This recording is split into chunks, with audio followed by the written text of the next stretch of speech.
Greetings, everyone. This is Chenille, and I am so excited to resume our candid conversations with Chenille. You are in for a treat on tonight. Can you look at someone there and say, we are in for a treat on tonight? So, Candid Conversations is designed to discuss issues that are real, that are relevant, and that are sometimes raw. And so we've come here on tonight to bring before you a very important topic where I feel like it's time for us to be enlightened on this topic. Tonight, we're going to talk about men cry differently. Yes, you heard me. Men do cry, but sometimes they cry a little differently than what we expect. I have a very special guest on tonight that is going to help us get an understanding of men and what their needs are and how they do cry, but sometimes it's different than what we think they do. And so, our guest on tonight is Pastor David A. Wilson, all the way from Albany, Georgia, a dynamic and prolific man of God. And so I am so excited to have Pastor Dave with us on tonight. Pastor Dave, thank you so much for joining us. I'm so excited to have you. Can you just tell us a little bit about yourself and where you're from and what you do and all of that good stuff? Absolutely. Listen, thank you for the opportunity. I'm excited to be here, excited to share, learn, and dialogue. I'm out of Albany, Georgia, the executive pastor of Raymond Word Cathedral. Been with Bishop Vic Dale Powell for about 24 years. I'm a writer. I've written several books. My daytime job, I love people. I'm a director for Habitat for Humanity International Headquarters. Married to Ava Wilson. Have a daughter, have a son, Monet and Jalen, and I'm excited to be here.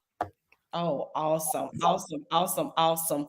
Well, I have been so excited. And in my introduction, I did say that we're resuming candid conversations with Chenille. I think it's been about a year now. We had some discussions on the absence of a father. And Mm. so, dynamic discussion. And so, I thank God also tonight for our Facebook audience. Thank you all for joining us. And I see your beautiful bride is on tonight, Lady Ava Wilson. God bless you, woman of God. It's good to have you here. I see some others. Minister Maisha is on, Sister Cressida, Sister Parker, Sister Tara, Sister Jana. Thank you all for joining us. I can see you by your comments that are popping up. And so, again, we want to go ahead and dive in because I believe that tonight is going to be loaded. And Mm. not only that, I believe that we have the right man of God that is going to add to our knowledge on tonight, Mm. ladies and gentlemen. And so, one of the things that I don't know if I want to call this a myth or not, Mm. Pastor Dave. But I will say, many times men have been tagged Mm. and they've been identified as wanting only one thing. And so, for those of you that are listening in on tonight, that one thing, as we often know, is sex. Men Mm. are often accused of or identified by just wanting sex. So much so, ladies, that we think if we give them a little sex, it'll fix anything. And so we're here on tonight to just talk about some of the cries of a man. So I want to ask Pastor Dave from a man's perspective, Mm. how does that make you all feel to just be identified as only one in sex? Let's talk about it. Yeah, I think to be very honest, based upon the individual and where he may be in his cycle of life, sometimes determines how he resonate with that thought. I think from an overall perspective, we see it very limiting. I think we really see it as dishonest, and I think it actually um, causes us to go in and really maybe hide some of the other valuable attributes that we carry that we may have wanted to put out on the table and let you see. But since I've been kind of stereotyped, it kind of makes me shrink sometimes. Or I've seen with some guys, they live up to the stereotype. So it's just predicated upon who you're dealing with and where they are in the cycle of life, I think. Okay, nice, nice. So am I hearing you say that there are times where a man may not be thinking about that, but because that's what one believes, then he proceeds to act that out? Yeah, yeah. I think all men, we have egos, Okay. so predicated upon how that button is pushed and what's happening with me when that button is pushed may determine how I try to behave to either fulfill it, Nice. prove it, or depending upon where I am holistically, I may try to prove to you that I'm so much more than that one stereotype. I think holistically, when you have men that are extremely valuable, intellectual, somewhat in a more mature space, they're looking to draw and reveal that there's so much more to them than that, and I think that's per person. Oh, nice. Okay. Good, good. So when we're looking at this whole ideology of, okay, men just wants it, how far does that go? Will that push a man to even engage other women? Hmm. Yes, I think predicated upon, like I say, where he is. If if he's in a season where he's driven, not intellectually, not through maturity, not holistically, if there's some type of hurt, if there's some type of damage, if there is something that he feel like he has to prove, even if there's some area of shame that he's walking through, because men are territorial, I think by nature. There's something about us that has to prove I still got it, that I'm the man, that Nice. I'm powerful. And so I kind of lean into that behavior that may not be totally who I am and what I want to show, but because again that button was pushed, I'm going to act on it and show you that this is a side of me as well. I think also the mixture of a man's first need is Okay. not his only need. So I think that's kind of where the ideology of all a man want is sex, because at certain seasons in his life, it may be high on his priority list, but it's definitely not the total list. Oh, nice, nice. Mm. So talk about that, his first need Right. not being his only need. Talk a little bit more about that, Pastor Dave. Yeah, yeah. I think because of how we were designed, men are designed to see, and so we're turned on by sight. You know, it moves us.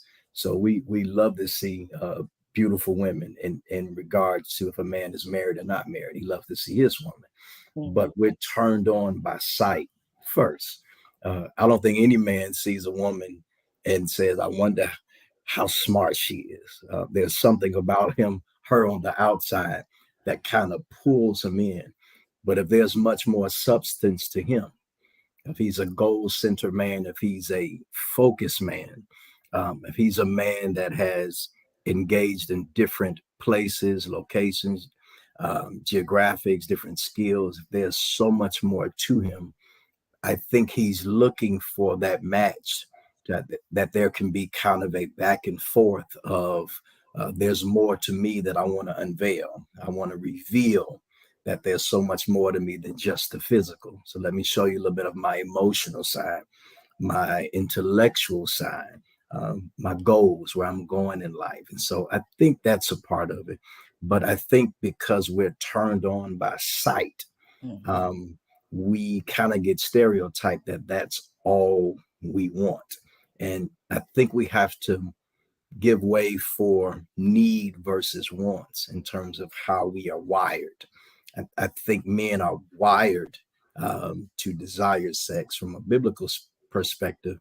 The first thing Adam said was bone of my bone, flesh of my flesh. Mhm, That's pointing back to that physical sight. But mhm. at the same time, he did say bone of my bone. So I think that's the internal side of a man, that though I see the outside beauty, I'm looking for a little bit more of what's inside the woman as well, of great value and significance. Okay, good, good. So let's just say, Pastor Dave, in instances where you have men that are still boys, Uh, you know, talk a little bit about when you have men that are still boys, the mindset, mm, because a lot of times women wonder if that man is mature. And so sometimes it can get to places where she may be seeing the same repetitive thing. yeah, And then 5 years in, assume that this is maturity. yeah, yeah. I think by nature, men are hunters.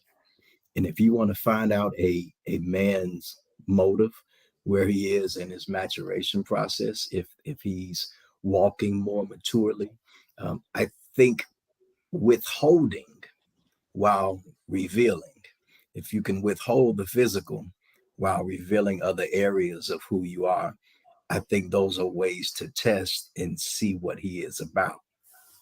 From a real perspective, you got to look at how long is the moment. So, am I comparing a 10-minute powerful experience to a 90-minute lengthy, valuable conversation? So, which one do you want me to bite on with you? I think is the one that you have to present and use as a test to determine who you are dealing with. I think if you give it to most men, unless he already has a value system, unless he's already centered, unless he's come through a few seasons in his life and he's ready for more, he'll take it. Why? Because we're wired from a need base. It's not just a want, it's how we're wired. Right. And so I think a man has to be in a space of where he's managing all of himself, and based upon who he's dealing with, he's giving her other areas of his life. Oh, nice, Yeah. nice. So we've often heard, that, and I've even heard my husband say that a lot of times men are taught maybe around the barrel, maybe taught by other men in the Mm, family, mm, and taught such things as, you don't have one woman, mm, talk a little bit about the struggle mm. for a man to come to a place that you really only need one woman. Talk a little bit about that struggle that's there, and then times of difficulty where, he may feel like, nah, I need a couple in my pocket. Yeah. You know what's interesting? I think, and I'm going to share a little bit about my experience, and then Thank you. just kind of culturally. Yeah, I think it depends upon the person, because I think what is real key is what kind of appetite does a man have, and based upon where that appetite has come from and how he has fed it along the way, I think has shaped his diet. So for me, um, this is not my first marriage. However, I have always been a one woman guy. Mhm. That was my appetite. Don't know where it came from. I just didn't like being the playboy, didn't like being the play guy. Okay, good. But at times I did like, I heard one pastor say he enjoys looking at the menu. He just don't order everything. So I think in our natural state, as even with the lady, when you see someone that's attractive, that's appealing, you see them, you look. We're not blind. We're not living in a bubble. However, my diet that has been shaped, I think, determines how I act upon that. So from some of the men that I've had to walk through, I'm thinking even of a conversation this past week. I had a brother reach out like, man, I'm struggling. This is real. And so we got to talking about that built appetite, that appetite doesn't go away because your mind has shifted. Now you're managing life. And if you've been eating sugar per se, if you've been eating sugar and ice cream and desserts for 20 years, and now you're growing to the place that you want some more healthier things on your plate, that's not going away overnight. And so it is a struggle. It is a challenge for a man to have pulled back to one good meal when he's had buffet style his entire life. It's a part of his soul. It's a part of his memory bank. It's a part of his configuration. It could be a part of his ego. It could be a part of, it could have fed him that this is what a man does. This is how a man lives, because we're achievers, you know. And when we don't have certain things that we're attempting to achieve, sometimes it's easy to conquer a woman. Oh, nice. Yeah. Talk about that, Pastor Dave. That's good. Talk about that conquering a woman. Talk about that piece. Yeah. I think based upon what we've been taught about a woman, I think based upon how a woman presents herself and our level of self awareness, we kind of draw who we are, if we be very honest. So Mm, I think even when we're not aware totally of who we are, we have to pay attention to what's being drawn to us, because it's not by accident that something's being drawn to you. It may be some type of vibe or something that you give off to a person that they're picking up. I may have a chance with you. I may have an opportunity with you. So I think it's to the benefit of the man and the individual to become very self-aware of where I am, so I'll know what I'm attempting to eat and why I mm. really want to eat that. Oh, good, good. So, in your discussion just then, I thought about how women are wired. And Mm, so, but before I get to that, let me go back to what you said with the gentleman that reached out to you. yes, So, could we consider that a cry? absolutely, Mhm. absolutely. I think men, you'd be surprised the activity that we end up in, not because we really want to, but again, as I mentioned, it's a part of that memory bank. That as I am processing where I am, all of us, I think, in one way or another, we have a tendency to lean to the familiar. Mhm. If we pay attention to every lady that's on, if she pay attention to her type, she has a type. That's not by accident. Mhm. That has been formed.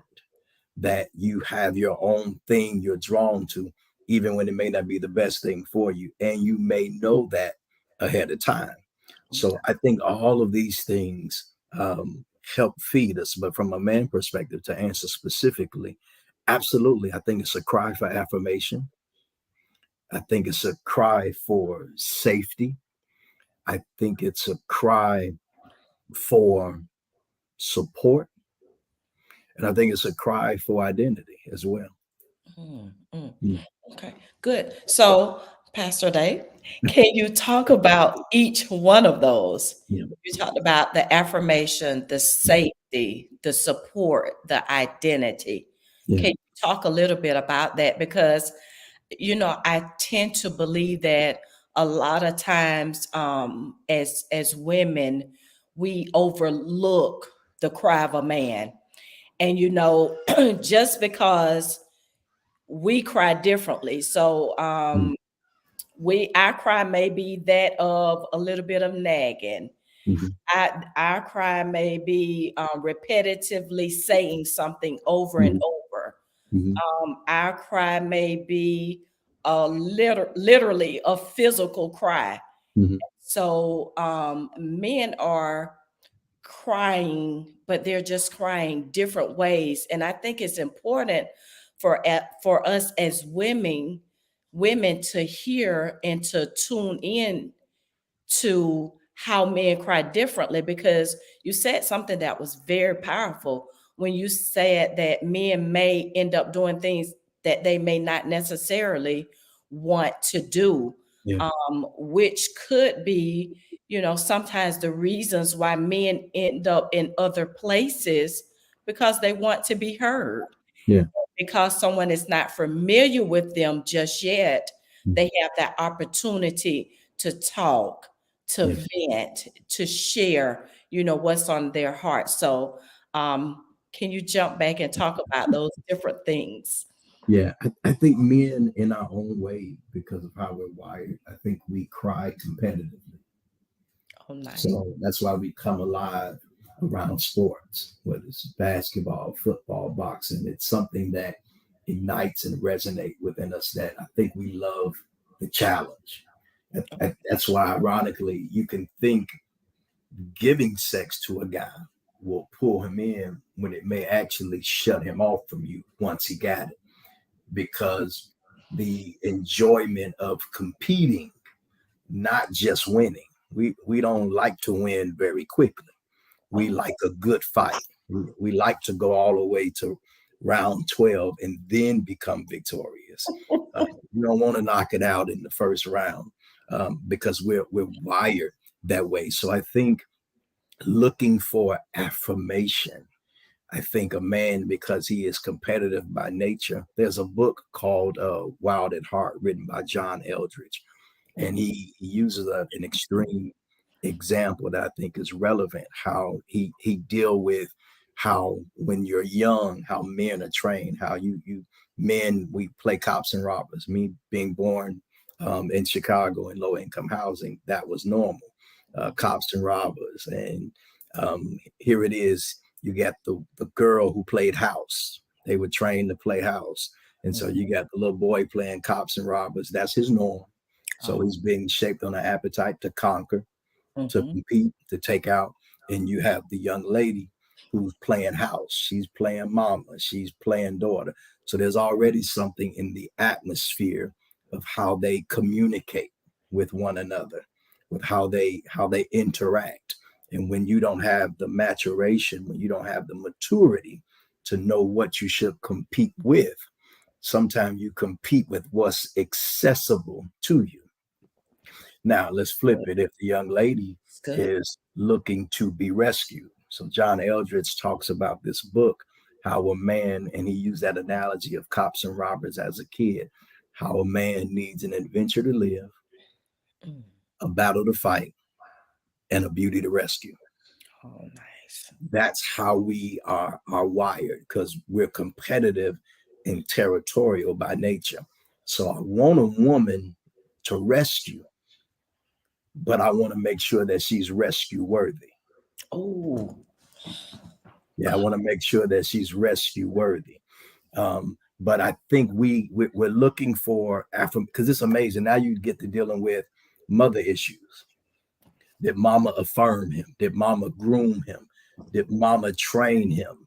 Did big sister train him? Did daddy train him? Was daddy there to train him? Was daddy there to give him the right perception of mother? That when you deal with a woman, you're dealing with your mother. That when you're dealing with a woman, you're looking at your sister. That mm. when you're dealing with a woman, you're looking at your aunt. Does he have that perception? Has he been trained that you don't compete with mama? That you don't compete with sister? That you protect them? That you cover them? That you love them?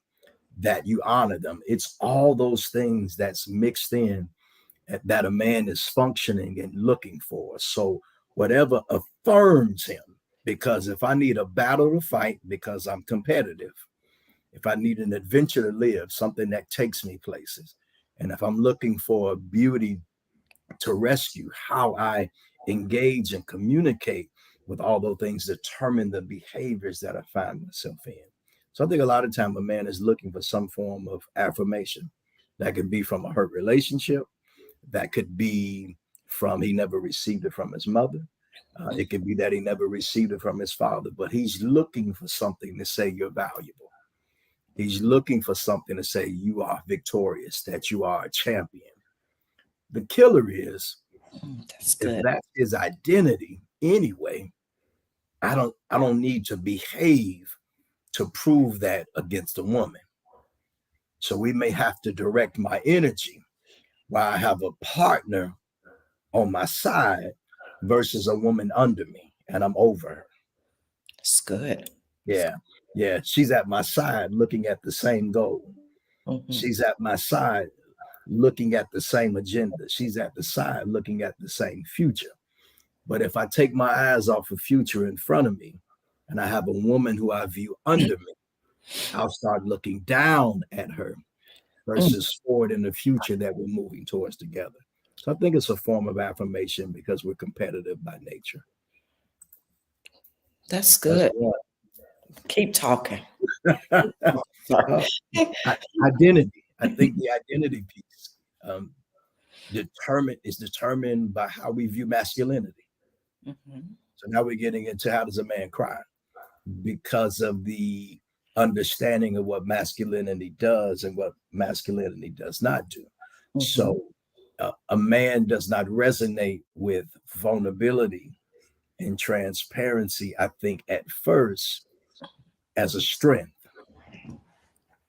So, based upon his masculinity of toughness, of competitiveness, of conquering, of taking down, of slaying a giant, that can get confused based upon what we're looking at. So, let me flip it. Let's say I'm dealing with a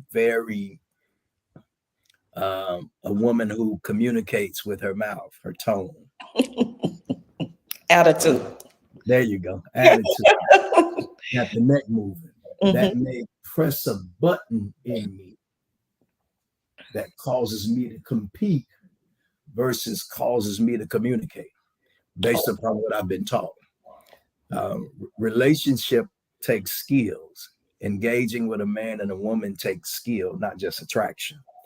It takes skills to pull out the best of you. It takes skills to navigate through where we are. It takes skills to get beyond no's and yeses. It takes skills. And sometimes we don't have those skills. And so you might have abuse verbally, mentally, physically. Mhm. You may have all those things that's working because I don't have the identity as a man of being vulnerable, of sharing with you how I really feel. And if I don't have the skill of communication, I compete through my behavior versus through my language. So I don't know how to sit down and tell you how I feel and not sure how you will handle that. So now I'm throwing the ballpark in the woman's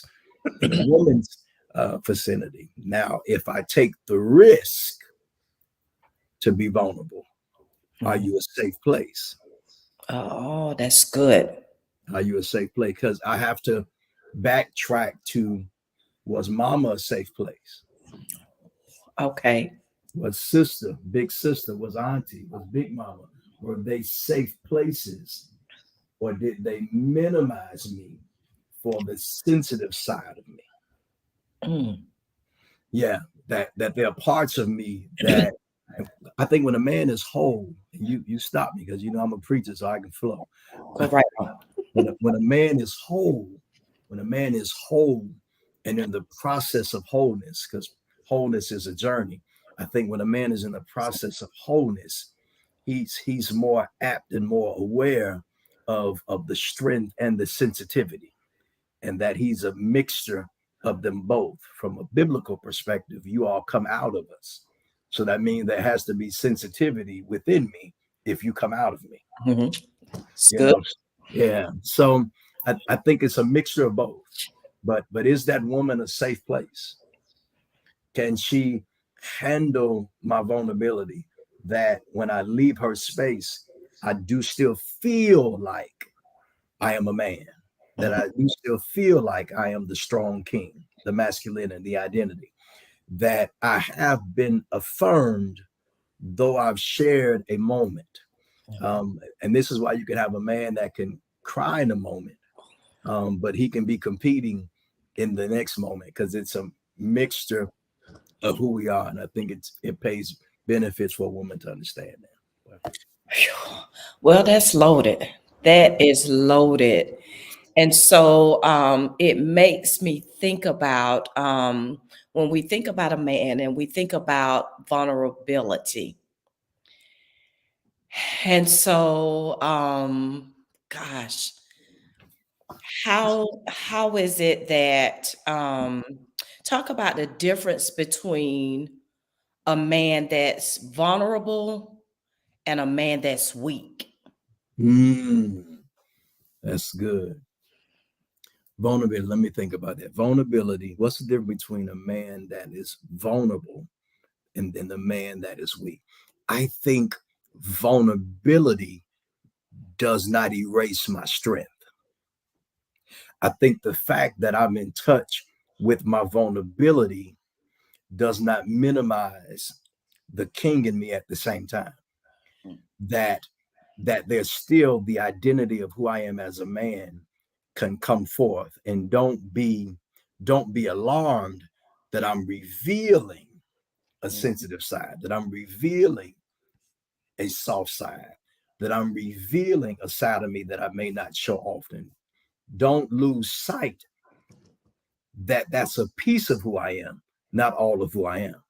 So I think a woman has to pay attention to who is the man after the moment, mm. who is the man after his honesty, who is the man.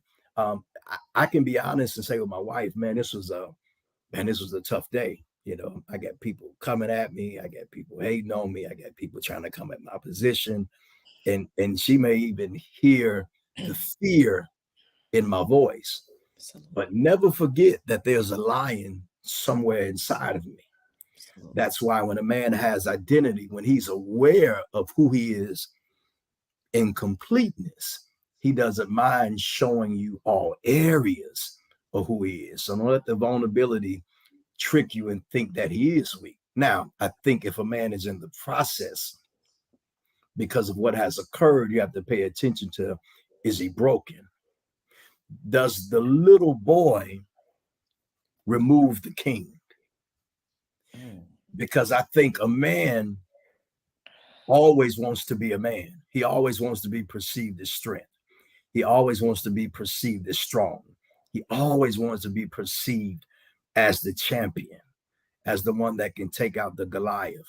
So I think if a man doesn't come back to that space, to that identity, there may be some deeper issues of brokenness or underdevelopment okay. that I may not be walking as the man that I have the potential to be. I may be looking for mama to rescue me. So I pay attention to, how does a man handle life? How Okay. does a man handle pressure? How does a man handle no? How does a man handle not now? How does he step up to the plate of life, of raising children, of being a leader in his home? All those spaces I think you can still see in a man, though he may shed some tears. You can still see the strength residing, the leader, the ability to take initiative, the ability to lead, the ability to take the risk. I still think you'll see those features present coming out because that's who he is. Mm. Wow. Okay, so my mind is jumping all over the place. So let's go back. So you talked about a man having to feel safe, Yes. and so would you say that when men feel safe, that their vulnerability increases? Mm, absolutely. I think a man longs to be vulnerable. I think because men are thinkers. They're logical. Women, you typically express outwardly first. Right. We typically have internal conversations Oh, we have. first. Okay. So if there's a safe atmosphere, I'm more apt to share the internal conversations that I'm having if I feel like when I share them, you won't use them against me. you won't remember it and bring it back up 3 weeks later. Mhm. You won't use it against me when I'm having a honest or vulnerable or transparent moment. Even if it's just a moment to say, I'm not sure what to do with this right now. So let's give an example of a safe place and an unsafe place. Good. I've seen this happen before. So I'm sharing with you, I don't know what to do with this crisis that has come up in the family, in the relationship. Unsafe place. I've never heard my daddy say he didn't know what to do. My Okay. daddy always figured it out. Mhm. So that's a check to let me know that I'm competing with your father. So even if you had a healthy father, even if you had a champion that never let you see them down or see a vulnerable moment, how should I handle that as a safe place? Because men typically will figure it out. So this is where the skill set come in. That now I have to know that men typically will figure it out. So a safe space. Well, baby, I don't know what to do with this crisis, with this situation. Well, baby, I'll wait on you because I'm sure you'll figure it out. I'm sure something will come to you. Okay. Anything I can do, anything I just want to hear where you are. You know, baby, I've seen you come through things before. Whatever that safe Okay. place is, giving him space. Now, the weak man may look for mama to rescue him. Okay. Yeah. So now that crosses into what type of woman do I have? Hmm. Because just because I communicate to you what's going on with me, I need you to remain safe and listen. I don't need you to fix it. Because if you fix it, you cut my manhood off. So I may not need you to figure it out. I may need you to practice the skill of challenging me to communicate because you may be able to pull the answer that's within me. And women, it takes skills. You all have such a challenge of making the man sometimes feel a little bit smarter than he really is and made him feel like he came up with the idea, though you prompted the idea. And you got to be okay with that. You can't have no ego trying to prove to your man that I fed you that answer. I fed you that Absolutely. situation. So I call this being able to communicate with a question.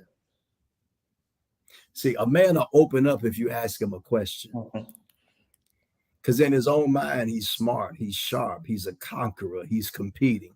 So instead of telling him what to do, Mhm. present a question.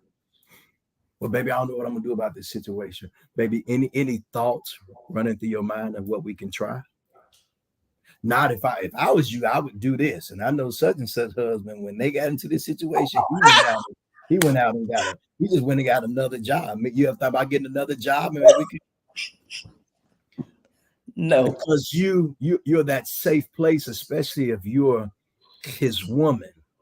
So the ability to communicate, your tone, how you create an environment, an atmosphere for him to open up. Women, you got the key to unlock that man. You can lock him up and shut him down, Oh, that's good. or you can Good open him stuff. up and he runs his secrets like like like Samson did. You can be that safe place that get his secrets. And it's a powerful thing if you can get a man's secret.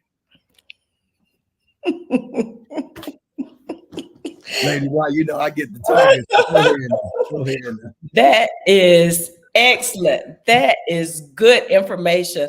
Listen, ladies, I hope we're taking all of these nuggets in. We're getting some good nuggets. And also to the men, I hope that you're being empowered. And most of all, I hope you feel like you're being heard through Mm, Pastor Dave on tonight. mm, And so let's talk a little bit about, because one of the things that as women, mm. that's it's sometimes I'm trying to walk carefully here. Sometimes men may not mature, or let's say um mama's boys, Yeah. mama's boys, and so what does that cry look like? How can you tell if it's the cry that you're wanting something your mama provided, or if this is a man, cry of a man? Hmm.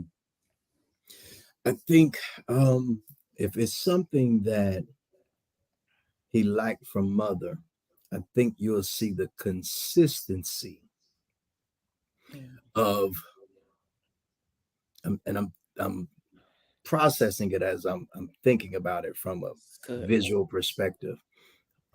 Let's look at what mama should have done. Let's go there and then we'll connect it.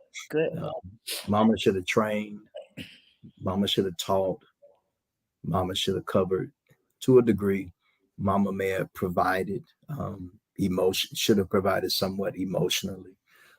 Mama's the first female voice. Mm, So good. does he depend upon you to provide for him? Because mama didn't process him in terms of mama providing. Is he looking for you to meet certain emotional needs that he's looking for you to carry him when he should be carrying you to a degree? It's good. Is he looking for you to be the strong one? And you got to be very careful because he'll have a mustache and a beard and it'll fool you. But how does he handle pressure? How does he handle anger? This is a good one. When problem comes up, do he pout? Does he shut down? Oh, Does he go inward? Or do you see him process through the maturity that though I may get it wrong, I don't mind taking a risk. I don't mind trying something, but you don't see me responding like a little kid that I pout, that I go somewhere and sit in the corner and get silent. Watch this. When I don't get my way, I throw tantrums.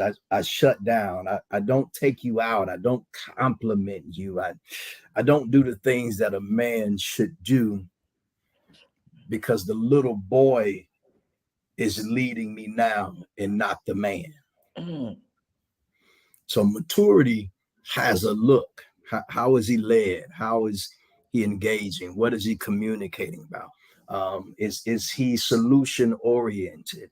Is does a crisis come up and he's trying to figure out how to talk through it, trying to reason through it, trying to secure you, trying to inform you that all is going to be well, though he don't know.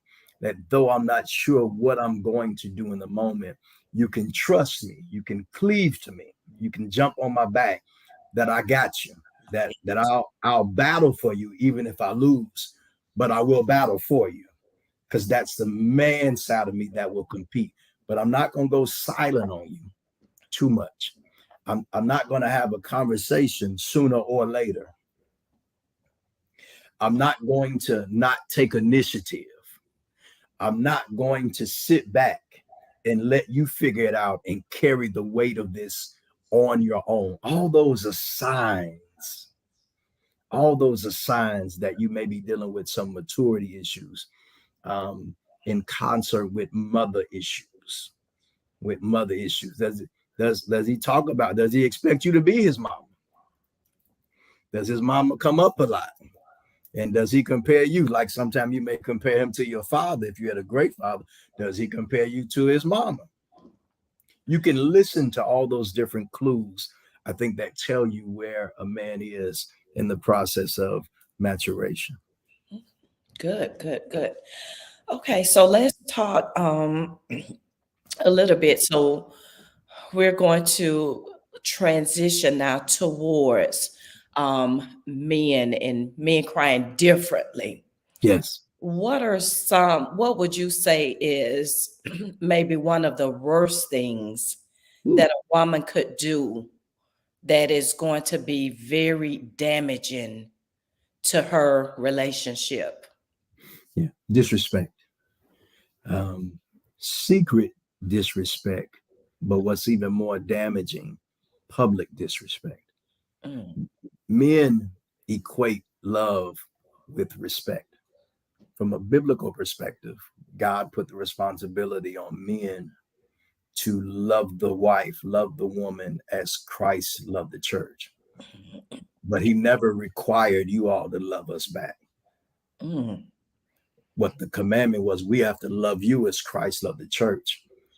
But the writing reads for you all to respect us, to esteem us, to see me a certain way, to value me a certain way. So I think to say what's critical is that a woman has to be aware of her tongue, mm, because her tongue creates narratives that stick around sometimes longer than issues. mm. Yeah, you can shape that narrative. The same tongue that can create issues is the same tongue that can affirm, that can support, that can speak life to a man. Mm. So, what's the danger of disrespect? Woo! Publicly Yeah, disrespect a man. yeah. You might lose him forever. If Ooh. you don't lose him forever, you may send him back to the buffet table. The Bible says it this way: you can send him to the rooftop, Ooh. and it relates it to the tongue.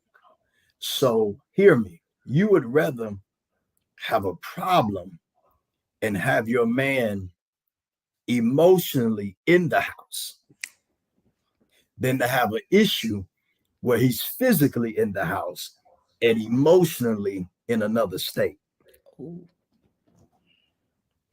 And all that's predicated upon how you care, how safe you are, how you respect him. That's what I've seen and heard in my 23 years of ministry and study of human behavior, that that respect doesn't seem to lose him. There's a saying that I heard that mothers can learn from their daughters how to value the father. That Mm, it's a lot the mother can learn, that that daughter can have that father wrapped around her finger. It's a skill. She mhm. we Some people may call it positive manipulation, but she's a little bit, but she knows how to move daddy. She knows how to touch daddy's heart in such a way that it opens him and he'll do whatever. I think if a woman learns that and it falls within the realm of respect, Mm, how does she see him? And how does she make him feel about her respect for him? Because he can discern if you putting on in front of people, but you really don't feel this way based upon how you handle me behind the scene. So to answer very quickly, disrespect. I think that is the most damaging thing a woman could do to the relationship. oh, nice. And I think it's also very important, you know, because sometimes it's easy to get it twisted. And I want you to speak to this as well, because sometimes women will feel like, even after they've disrespected a man to the max, and you're saying that it can be one of the most damaging things. Yeah. And so a man could basically disengage. You said Woo. he could be in another state. Oh yeah. Help us to understand that just because a man is still sleeping with us, it does not mean that one, he's happy and that he has not disengaged. Oh, absolutely not. Keep in mind, he can function out of need. So if he has access to you and his need is talking, let me go ahead and get my need taken care of. But it doesn't mean you have his heart. You want his heart. You want his mind. You want his thoughts. You want his vulnerability. You want the good and the bad. You want to be that safe place. but he'll continue, especially, man, he can function properly, but I'll use this for lack of better words, or just for an expression of words. He'll be present, existing, but you can tell he ain't alive. And you notice he seems to be alive with other people. He's quiet, he's shut down, he has limited conversation with you, limited space. But because he's a man, because he's a father, because he's a husband, because he's been trained, because he has some dimensions of maturation, he's going to be responsible. He's going to take care of the kids. He's going to come home. He's going to be a husband. But he's giving you certain pieces of him. And this is the key. This is the key. When he has been disrespected, I want you to hear me, ladies. When he has been disrespected, I saw some lady write, I want it all. When he has been disrespected, he will give you the minimum because it's required. He'll give you the minimum. Yeah, he'll give you the minimum, whatever the minimum requirement is in comparison to the overflow. The stuff he used to do that blew your mind before there was a breach to the relationship, no matter how old it is. I once heard a story of an older couple who had been married for 30 plus years in a counseling session. I was privy to sit in on the session. And what was said was, you did this 20 something years ago. 20 something, you said this and this 20 something years ago. So you got to be very careful that you don't settle for the minimum, but you don't want to create an atmosphere where all you are asking for is the minimum because of your behavior.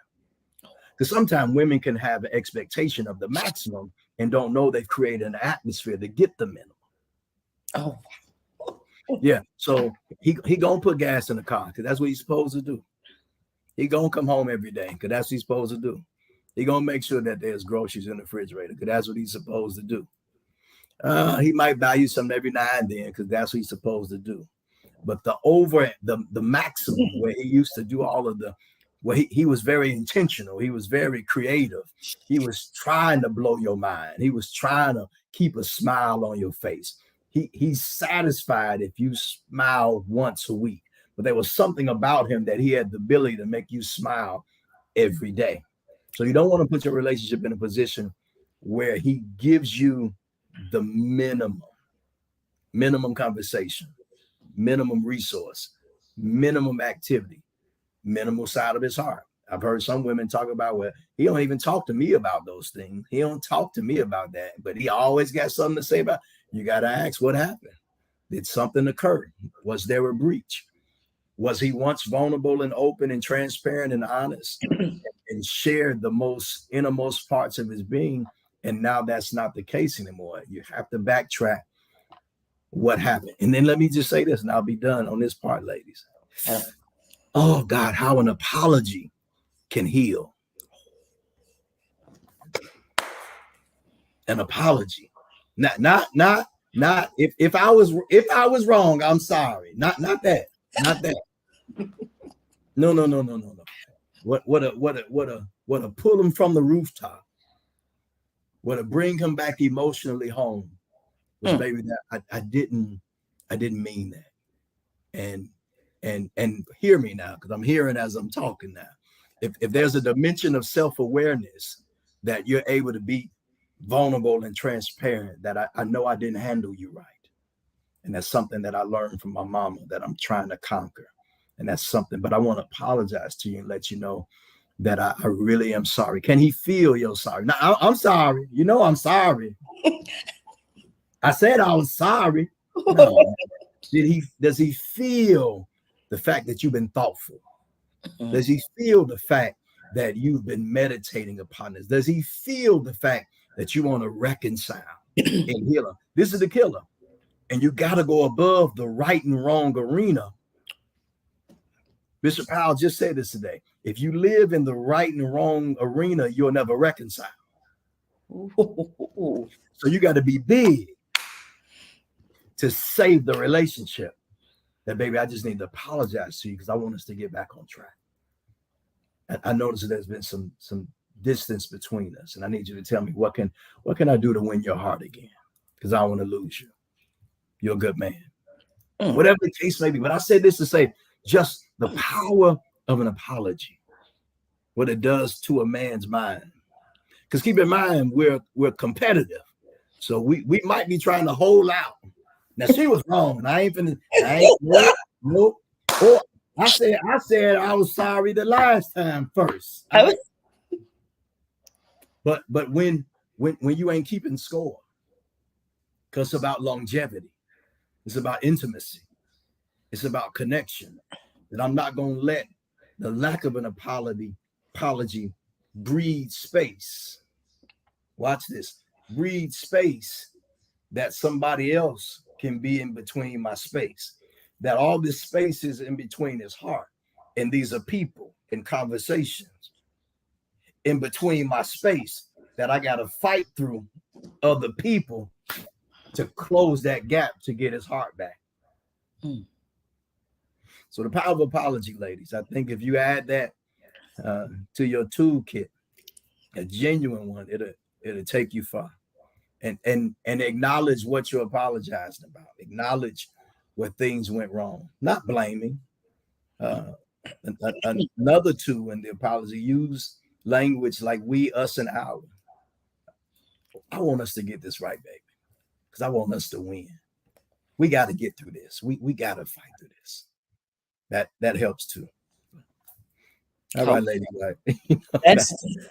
That's good, Pastor Dave. Oh my God, that was loaded. Great information. Great information. Well, goodness gracious, we are winding down here. I cannot believe that we're almost at an hour already. Oh my God, you've provided such valuable tools and knowledge and helped us to get a deeper understanding. And so, one of the things that you just said is basically it's not always on him to apologize. You know, there are times that we need to genuinely apologize, and you even let us know how to approach that. You know, I said I was sorry. Hey, now. And the other thing that I thought about is that sex does not replace an apology. It does not mean that we don't have to apologize just because we've given them a little sex, you know. And so, oh my God, powerful, powerful. He'll get it and still be mad. That's right. And you'll be mad you gave it to him because you thought it was gonna fix something. Don't fool yourself. Say he'll get it and still be He'll mad. get it and still be mad. You know we haven't resolved that yet. I thought we resolved it the other night. No, that's me. That's my nature. That's right. Fed my nature. That's but my now I need you to feed my heart. Oh, that's powerful. You fed my nature, but let's sit down so you can feed my heart, and I feed your heart. Oh man. Well, Pastor Dave, before we came on, I did make you aware that I did not think that we could cover all of the information. We still have to talk about rejection, emotional numbness, changes in appetite. There is so much more that we have to talk about. So we're going to have to do a part 2 of this segment so that we can get the fullness of being cried differently, because I want to hear all of it. Oh God. And make sure, you know, that we're aware, that we're enlightened, that we're empowered, because sometimes, you know, you can't figure out, you know, I've heard women say, well, how did he end up with her? Or how did we, you know, and you've talked about the things that you've said has given us to know the needs, the wants, the desire, but beyond sex, what men need. And they need to be heard. They need to feel like a king. They need to feel like a champion. And so we want to make sure, you know, that we do our part. So we're going to get ready to wrap up. And so, Pastor Dave, I'm going to ask you for your final thoughts, nuggets. whatever it is that you want to say. And before you do that, I want to thank everybody for joining me on tonight for Candid Conversations with Chenille. We are back in action and we have some loaded topics that we're going to be bringing before you for the rest of this year and on into 2024. And so, Pastor Dave, as we get ready to go, it's in your corner. And after that, we're going to end with a good night. And be sure you go out and follow me on YouTube. I have a YouTube channel now. And this video will actually be uploaded to YouTube as well as Facebook. Good night, Pastor Dave. Thank you so much. I've enjoyed. I'm honored to be here. Final thought: I would say, in proper context, not in abusive situations, but in proper context, just maybe disagreements and distance. Treat him like a king, even though he may not be behaving like a king. That's good. Set the atmosphere. Treat him like a king, though he may not be behaving like a king, because you're setting the atmosphere may remind him he is a king. Mm. That's good. You ladies, often you have the power. You use it wisely. Thank you.